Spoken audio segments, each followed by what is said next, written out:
everyone, I'm Daria. I'm a classical composer, pianist, and teacher.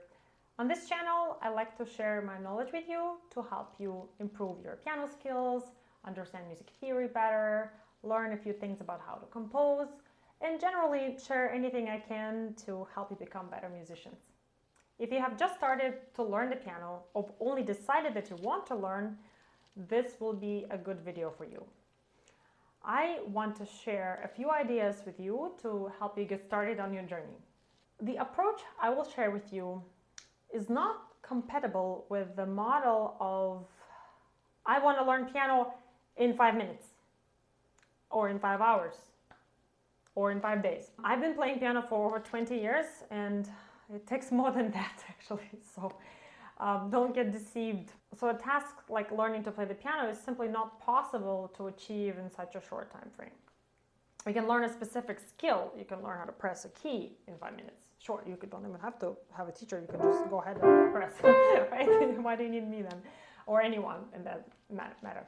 So what I'm going to teach you is something deeper than that. Because when we learn the piano, don't forget, what we are learning is not how to play the piano. We're learning how to play music on the piano. And that is the key here. You're dipping your toes into becoming a musician. Amateur musician or professional musician, it doesn't matter. You are in the music world. And piano is just a gateway into it. It's not just a piece of furniture where you just press the keys, right? So we have to keep that in mind when you start learning the piano. And it can be a lifelong process. It's a very long-term commitment. It can be. It doesn't have to be. It could be a few years. But it certainly is not limited to 5 days or even 5 months. So before we get any further, I just want to make sure you understand what you're getting yourself into. And that one most important component in your piano learning journey is dedication. If you're ready to dedicate, to commit to this for a long term, then let's keep going. In this video, I will discuss goals, learning strategies, practice planning and expectations, resources, and repertoire. Let's discuss the type of goals that you can have with your piano learning. I assume that it has something to do with the inspiration. Where did you get this idea? What sparked it in you that you want to learn the piano, you want to learn the music? Most likely there is a direct correlation. And since I don't know each of your individual situations and what made you want to learn, I decided to split the type of goals into 4 different categories. And I hope that you find yourself falling into one of these categories. For each of the categories, you can have a little bit of a different approach depending on what type of goals you have, but it's the most important in the beginning to determine what your goals are, because without it, you will be swimming in this enormous ocean of piano repertoire, literature, genres, and everything else, and you will have no idea where to start, where to begin, because you don't know exactly what you want. So concrete goal is a very good start for you. First type of goal that you can have, I call it limited goals, because it limits you to, in one occasion, would be a particular song or composition or a piece that you really love and you want to be able to play that one. And you don't care if you play anything else ever, just this is enough for you. And it doesn't matter for you how difficult it is. Sometimes my beginners come to me with a sheet that says advanced on it, and say, I want to learn this. And we work with that. And it's great and it's inspiring to see that how much dedication they put, and they go through all the obstacles and they work on that difficult piece, no matter how difficult it is, because they love it. It could be limited to one occasion on which you perform, maybe a few pieces, could be someone's birthday or to impress your loved ones or for a certain audition. It could be one artist that you admire and you want to play only their music, so that would be limited to their musical language. It could be limited also to a certain genre. Let's say you like, I don't know, waltzes, or you like certain pop music style, or you like ragtime or mazurkas or whatever it is. It will limit the way the piano will present that music, so be a certain, usually a pattern of left and right hand correlation and coordination in a certain way. So that's pretty clear to determine that, and it will give you a concrete goal towards which you can work. With that type of goal, You may or may not want to include reading music, because for some pieces it's very easy, and probably the easiest way to achieve your goal is learn through some kind of YouTube tutorial which shows you which keys you need to play, and then you will achieve it faster. You don't even need to learn how to read the music. But if you want to, I certainly recommend it. It's a great tool. Then it doesn't limit you to watching someone else do it. You can do it on your own just by reading the music. You can do it also by ear, meaning you heard it somewhere. If you have a good ear, you can try to find a way around the keyboard and find the tune by ear. I often do that exercise, especially with young beginners and adult beginners too.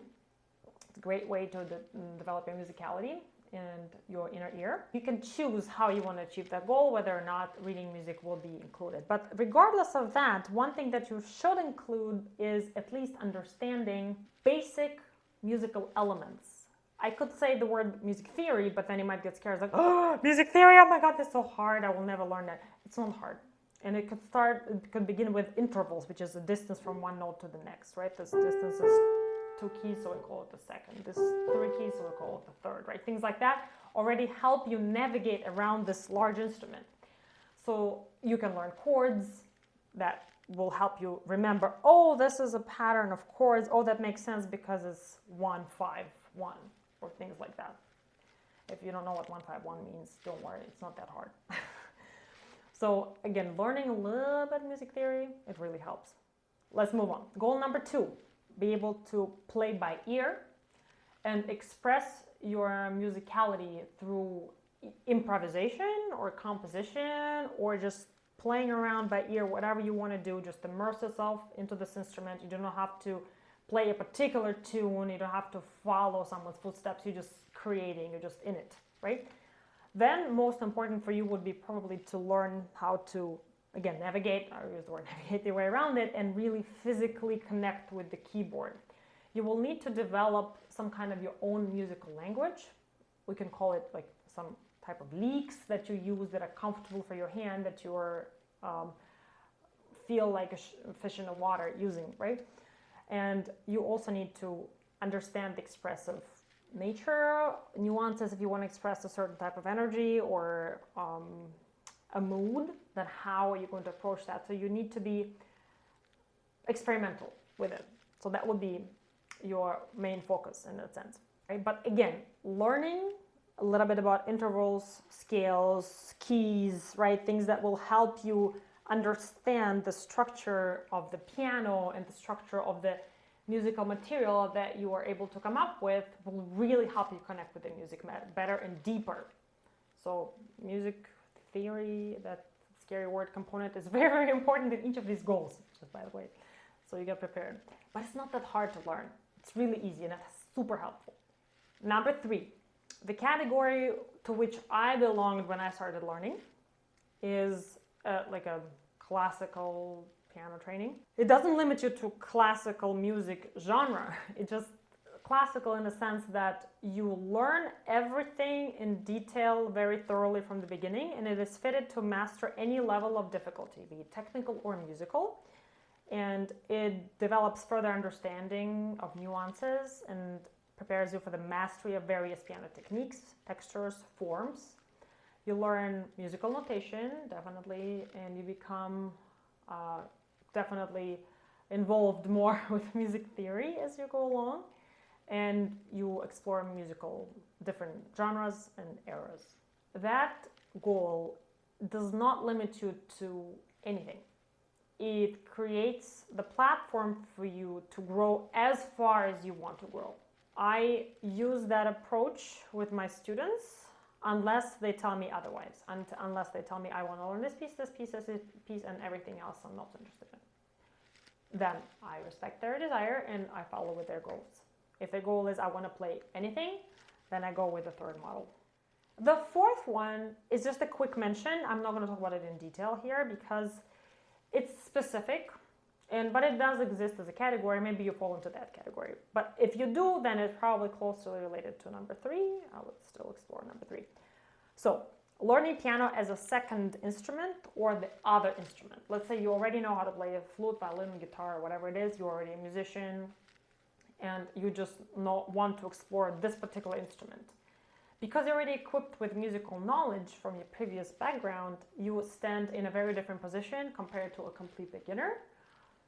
So you have an advantage, and I'm not going to talk about you in this video, but you will still benefit from some strategies that relate to practicing or repertoire and things like that, so you can still watch. Now let's talk about strategies. Regardless of which of the previous goal categories you fall into, these strategies that I'm going to mention first are applicable to all those goals, and you should keep them in mind. I like to compare learning an instrument to doing sports for two reasons. One is because it requires constant dedication and discipline, and second, because it's very physical. Especially with piano, it requires certain muscular skills to be developed. So if you don't develop those skills, then you won't be able to express yourself no matter how much you want. It's not just emotions. You actually physically need to train your hands, your fingers, your muscles to grow and to learn what to do, right? You need to learn to focus on your movements. That's the first strategy that you need to incorporate in your practice sessions. You need to build good habits and proper technique that gives you solid foundation that will not hinder your progress later on.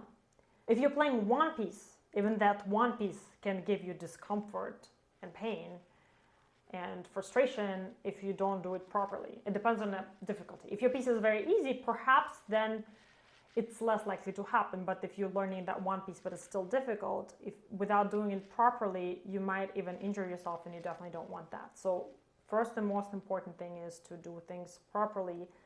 And once you become fluent with your vocabulary of pianistic gestures, that will give you comfort when you play and pleasure rather than suffering. We don't want suffering when we play. We want to enjoy the music. The goal is to play music, remember? Not to suffer. And with this strategy also goes developing your coordination. You want to be able to control what each of your hands does in order to play the tunes, right? So muscular skills, coordination, and good habits. Second strategy, when it comes to learning piano, has to do with developing your expressive palette. You need, from very beginning, to understand how this particular instrument can be expressive, how it works. How can you translate your emotions through your touch, through the keys, and how it responds. Actively trying to manipulate it to express something different should be your strategy from the beginning. Don't forget, it's not just about which note you're going to play, it's about how you want to play it. For example, nuances such as dynamic. Do you want that note to be loud? Do you want that note to be soft? And soft, do you want it to be like a scared kind of soft? Or a gentle kind of soft? Or if it's loud, is it triumphant loud or is it scary loud? Or something like this, right? So you have to see, you need to learn to check how can you reflect your intention through your fingers. What do you want? What do you hear? What do you imagine? And how it comes out, depending on what you do physically, right? This is why the physical skills come first. You need to be able to manipulate your emotions, right? And then you build that expressive palette. Do you want that gentle legato, which is connected to, or do you want it to be playful? And I just mentioned two brief things, but it already creates so much more flavor than just I need to press this note and then this note, and I don't really care how I want to press it. It's just about the note. No, you like a particular song or a particular style, a particular artist because it means something, right? You have an emotion that comes from their playing or from their music, and it's because it's expressive. And you can do that too from the beginning. Remember, you don't have to be a professional in order to express certain nuance or certain mood. You just need to understand how your touch can influence the sound that you're making. And first step is being aware and experiment with different things. Articulation, dynamic, register, character, pedaling, textures, all those things from the very beginning. Be aware that it's a very vivid palette of tools, and it's not gray. It's very bright, and you can make it come out. Number 3, coming back to music theory, which is super scary. No, it's not. Familiarize yourself with musical building blocks like intervals, chords, keys, scales, modes, major, minor, certain knowledge that will help you progress faster with not only playing but also with understanding music in general. Something that you hear, you'll pick out, oh yeah, I heard that, I recognize, oh that was the 1 chord, oh that was the dominant, oh that was a diminished chord, I remember that, oh now it switched from major to minor, oh now we moved to a different key. Things like that, or now he repeated the same thing over, oh that's a sequence. Understanding this will create certain connections in your mind that will make everything much clearer for you when you learn it. So instead of seeing 1 plus 1 plus 1 plus 1, you're going to start saying, oh, that's 4, right? It's not 4 different notes. It's not C, E, G, C. Oh, it's just a C major chord, right? It's an example. You might not know what I mean, but once you understand a little bit the theory, you will know what I mean. And it starts very simple from this note to this note, the major second, this note to this note, minor second. That's the closest interval. So get a little bit of understanding of music theory. Number 4, very important, especially for pianists, understanding fingering principles. Learn basic principles of piano fingering. I can't say enough about how important fingering is and learning to decide quickly what's the most comfortable and efficient fingering. That will become intuitive in time. But in the beginning, that intuition, a good intuition, can only be developed from the notion of why a certain rules work a certain way for piano playing. For example, why do we not play like that, a scale? I mean, why don't we play glissando all the time, right? Why do we use this finger? The most important, give you a secret for free, most important thing to remember is that every time you need to change a position, you do it with the help of thumb. You will never do something like this. Kids like doing it on the piano, like a walking thing. You don't do it, okay? You have to use thumb. I will make more videos on that topic, and I already have videos on fingerings if you feel free to watch that. But just being aware that it is important which finger you use. If you have a 5-finger position, it's maybe useful to start with the lowest most finger and then move on to the highest finger number. So 1, 2, 3, 4, 5, just to stay comfortable in that position. Because if you start with 2, then you're going to run out of fingers and have no finger for this. You're not going to do this, right? So being aware and being mindful of the finger number that you use to create a comfortable position for your hand is very important. So the next strategy has to do with the inclusion of note reading in your practice sessions. If you are interested in learning how to read the notes, I would recommend doing it for sure in your practice sessions, but I wouldn't start with that as soon as you start exploring the keyboard. I'll explain why. For example, with children, I give them usually from a few weeks to a couple months without learning how to read the music. Of course, depending on the age too, but it's because I want them to get familiar. I want them to get good habits on the piano with their movements before they start worrying about what exactly they're playing, because that's another level of your attention. Plus, you stop looking at your hands. Ideally, you don't want to be looking at your hands when you're looking at the music. Therefore, you have less control about what, and you're not observing what your hand is doing.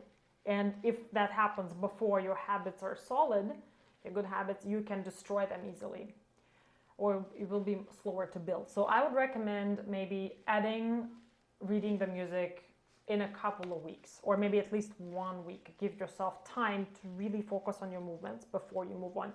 Even when you have note reading in your session, in your practice session, I would probably dedicate a certain time to it, like a I don't know, depending on the length of your practice session, let's say 10 minutes, 15 minutes, only focusing on that. You can even use apps on your phone or whatever you need to do to separate that from specifically targeting good habits, because this is good to learn, but I don't want that to interfere so much with learning good habits. Once you're comfortable, then adding this shouldn't be too hard.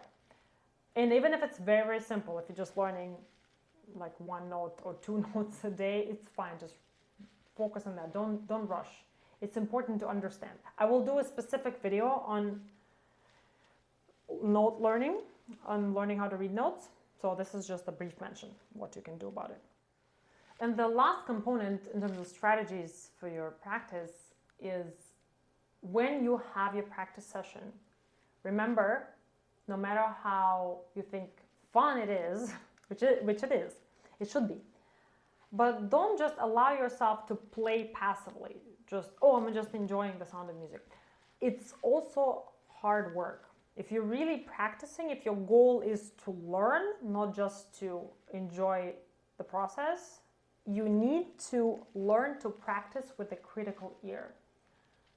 And it's not that you shouldn't enjoy, of course you should, but try to learn to listen to yourself as from a third person perspective. So you can actually give yourself feedback. If you don't have a teacher, you can record yourself and then listen and say, okay, let's say I wanted to make that note or the, whatever, that passage sound in a different character or different dynamic. Or I didn't want to play it so fast or want to play it slow, whatever it is you wanted to achieve. If you can't tell whether you did it or not, you can record yourself and then play it back. All of this will just teach you to be alert and to be aware of what you want to do versus what you're actually doing. And it's a very important skill. And it's not that easy. And if we're not learning it from the very beginning, we get used to just passively pressing keys and hoping it's going to come out. But sometimes we don't even notice that we make a note mistake or a rhythm mistake. But sometimes it could be more nuanced than that. Sometimes it's a dynamic or a pedal that we don't hear. So knowing what comes out from our hands, being critical about it, is an important component of your learning the piano. This is all for today. I hope this gave you some useful information to begin your piano journey and what to think about and what things to plan on doing and what things are useful and important to remember. And let me know in the comments if you have any other questions. Meanwhile, I will keep working on more videos. As always, thank you so much for watching and for staying with my channel, and I will see you in the next video. Bye!